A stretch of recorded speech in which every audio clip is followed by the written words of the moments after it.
নহয়নে বাৰু এটা ভাল লগা সময়, এটা ভাল লগা খবৰ বা এটা ভাল লগা মুহূৰ্ত? কিয়নো অৰণ্যৰ বুকুত খোদিত হ'ল আমাৰ সাৰ্থবৰ নাম। মানাহ ৰাষ্ট্ৰীয় উদ্যানত গুৱাহাটী বিশ্ববিদ্যালয়ৰ ৩ গৱেষকৰ আৱিষ্কাৰ এবিধ নতুন প্ৰজাতিৰ উদ্ভিদ। সেই তিনিওজন হৈছে Barnali Das, Pragjyotish college Guwahati university, professor Namita Nath Guwahati university and doctor প্ৰাশৱ পুলপ্ৰা NSS কলেজ কেৰেলা। এই তিনিওজন গৱেষকৰ গৱেষণা আৰম্ভ হৈছিল ২০২১ চনত আৰু সমাপ্ত হৈছে ২০২৫ চনত। তেওঁলোকৰ এই অশেষ চেষ্টাৰ ফলত তেওঁলোকে আৱিষ্কাৰ কৰিলে আৰু আৱিষ্কাৰ কৰিলে সেই উদ্ভিদজোপাৰ যাৰ নাম ৰাখিলে অজবেকিয়া জুবিন গাৰ্গিয়ানা। আমাৰ প্ৰাণৰ শিল্পীৰ সোঁৱৰণত তেওঁলোকে নামটো ৰাখিলে, নহয়নে বাৰু?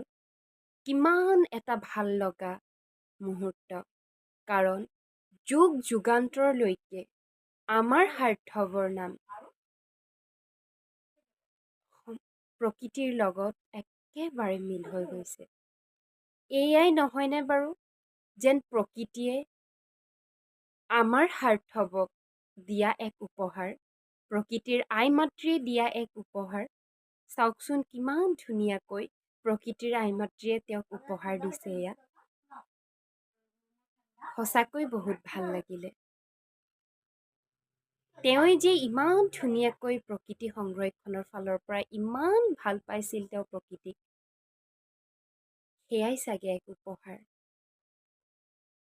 এয়াই হৈছে আমাৰ কাৰণে, আমাৰ সদৌ অসমৰ কাৰণে এক প্ৰথম পদক্ষেপ। কিহৰ বাৰু? ন্যায় যুঁজখনৰ নহয় জানো?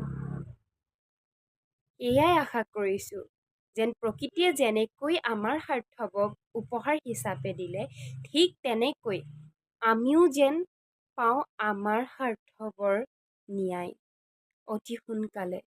কাৰণ ৬ মাহ খবৰ হ'ল, কিন্তু এতিয়ালৈকে পোৱা নাই আমাৰ সাৰ্থবে ন্যায়। যদি আমাৰ জুবিন দাই আমাৰ অসমত ন্যায় নাপায়, তেন্তে কোনে পাব?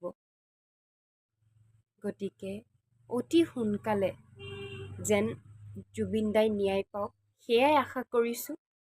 সেয়াই আল্লাহৰ ওচৰত দোৱা কৰিছোঁ, ভগৱানৰ ওচৰত প্ৰাৰ্থনা কৰিছোঁ যেন অতি সোনকালে আমাৰ জুবিন দাই ন্যায় পাওক।